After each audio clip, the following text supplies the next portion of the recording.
ও তুই হামকে ভুলে যা রে খানকি সারা জনমের মতো, তুই ধুলুর সাথে থাকবে ভেমুন সারা জীবনের মতো। তুই কাছে নাই আজকে আমার মদের সাথী, তোর কারণে হলাম আমি মাতাল খাটি। ও গুড মর্নিং ভাই ধুলো, তুই জেনে আমি পুরো মাতাল হয়ে গেলাম রে। আমার বউটাকে নিয়ে নিলি শালা, আমার বন্ধু হয়ে তুই আমার সাথে এত বড় বিশ্বাসঘাতকতা করলি রে। এ পচা আছিস নাকি রে বাড়িতে? পচা কে রে ভাই, এই সময় আমাকে আবার ডাকতে এলো? হ্যাঁ আছি বাড়িতে, আসেন ভেতরে আসেন। এই পচা, তোর সাথে আমার একটা ইম্পর্টেন্ট কথা আছে রে। হ্যাঁ বলো, কি ইম্পর্টেন্ট কথা আছে? ধুলুর বউ আমার কাছে গিয়েছিল, ঠিক আছে? ওদের সংসারের মধ্যে খুব ঝগড়া অশান্তি চলছে। তোর বউকে তো ও ধুলো নিয়ে চলে গিয়েছিল, ও তো আবার বউটাকে নিয়ে এসে ওর বাড়িতেই রেখে দিয়েছে, বুঝতে পেরেছিস? তা ধুলো বিয়ে করেছে, ধুলোর বাড়িতে রাখবে না তো কোথায় রাখবেন?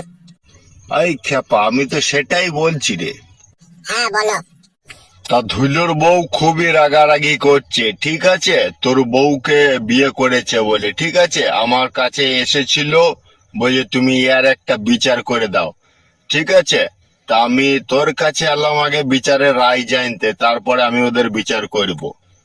আমি কি গ্রামের প্রধান নাকি তাই আমার কাছে বিচারের রায় নিতে এসো? তোমরাই তো গ্রামের মাথা মুন্ডু, তোমরা যা বিচার করবে তাই হবে। আবার এটা আবার আমাকে জিজ্ঞেস করার কি আছে? তা হইলেও খেপা, তুই যদি তোর বউটাকে আবার লিস, তাহলে বিচারটা আমি ঠিক সেইভাবেই করব, বুঝলি? তুমি কি করে ভাবলে কাকা, ওই দুষ্টু নম্পট চরিত্রহীন নোংরা অশুদ্ধ মেয়েটাকে আমি ঘরে ভরবো কাকা? জীবন থাকতে তো নয়। উফ, মহাযন্ত্রণায় ফেললি রে। তুই যদি এরকম কথা বলিস তাহলে বিচার করবো কি করে রে? কেন বিচার তোমরা যেইভাবে করো, টাকা পয়সা ঘুষ ঘাস খেয়ে, সেভাবে করবে বা কিভাবে করবে কি? এই হতভাগা, তোকে কে বললো আমরা ঘুষ খেয়ে বিচার করি? এটা আবার বলা বলির কি আছে? এটা তো তোমাদের জামা কাপড় পোশাক আশাকে শরীরেই তো বলে দেয়। তোমরা কি ঘুষ খাও? এই ঘুষের পয়সাতেই তো মোটা হচ্ছে, ভালো ভালো জামা প্যান্ট কিনছো। থাবড়া মারবো কেলা চোদাকে, এসব আজে বাজে কথা বললে। হ্যাঁ গো, এখন তো থাবড়া মারবেই। এখন যে গ্রামে ছাতা মাথা হয়েছে তোমরা, তা থাবড়া মারবে না? এই শোন, ওইসব কথা বাদ দে। তুই কি তোর বউকে নিবি নাকি বল? নিতে পারি আমার বউকে আমি, ঠিক আছে, কিন্তু আমার একটা শর্ত মেনে নিতে হবে, ঠিক আছে? তবেই আমি আমার বউকে নেবো। এই বড়া, মহাযন্ত্রণায় ফেললি তো। তোর আবার কি সত্য আছে বল? আমার যে সত্য, সে সত্য তোমার কাছে নয়, ঠিক আছে? আমার সত্য হচ্ছে ধুলুর কাছে, ধুলুর বইয়ের কাছে, আর আমার বইয়ের কাছে। এই তিনজন যদি আমার সত্যকে মেনে নেয়, তবে আমি আমার বউকে নেবো। আচ্ছা, সত্যটা কি বলবি তো? তবেই তো আমি সত্যের কথাটা ধুলোকে, ধুলোর বউকে গিয়ে জানাবো। সত্যটা কি বল?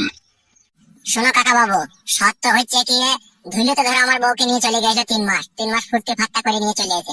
দেখ কি ওর সংসারে ঝগড়া অশান্তি হচ্ছে আমার বউকে নিয়ে, ঠিক আছে? তাই আমার সত্যটা কি জানো? কি বল, তবে তো জানবো। আমার সত্য হচ্ছে আমি আমার বউকে নেবো, ঠিক আছে? আর ধুলোর বউকে আমার সাথে 2 মাস থাকতে হবে, আমার সাথে সংসার করতে হবে। আর ধুলোর সাথে কোনো সম্পর্ক থাকবে না। ধুলো 2 মাস আলাদা থাকবে, 2 মাস পর ধুলো ধুলোর বউকে নিয়ে চলে যাবে। এটাই হচ্ছে আমার সত্য। 2 মাস ধুলোর বউ আমার সাথে সংসার করবে, আমার বউ আমার কাছে থাকবে, ধুলোর বউ থাকবে। কি হলো কাকা, কি ভাবছো এইভাবে করে? না না, কিছু ভাবিনি, এই তোর কথাটাই ভাবছিলাম। এটা ভাবা ভাবি কিছু নাই, ঠিক আছে? ডাইরেক্ট এই কথাটা তুমি ধুলোকে, ধুলোর বউকে আর আমার বউকে গিয়ে বলে দাও, যাও। আচ্ছা আচ্ছা, ঠিক আছে ঠিক আছে, এই ব্যাপারটা নিয়ে আমি আলোচনা করছি। ধুলোকে, ধুলোর বউকে বলছি, আর আমাদের পার্টির লোককেও বলছি, ঠিক আছে?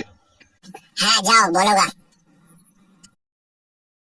এইরকম কথা বাড়া আমি যদি সমাজের সামনে বলতে যাই, আমাকে তো বিচারক বলে মানবেই না রে মারা। আমার তো মেরে গাঁড় ভেঙে দিবে রে মারা, মেরে গাঁড় ভেঙে দিবে রে মারা। ও কি যন্ত্রণায় পড়লাম রে মারা। তবু বলতে হবে, কিচ্ছু করার নাই। আমাকে যেমন কাঁদাচ্ছে তোদেরকেও কাঁদাবো, আমার নামও পচা। ও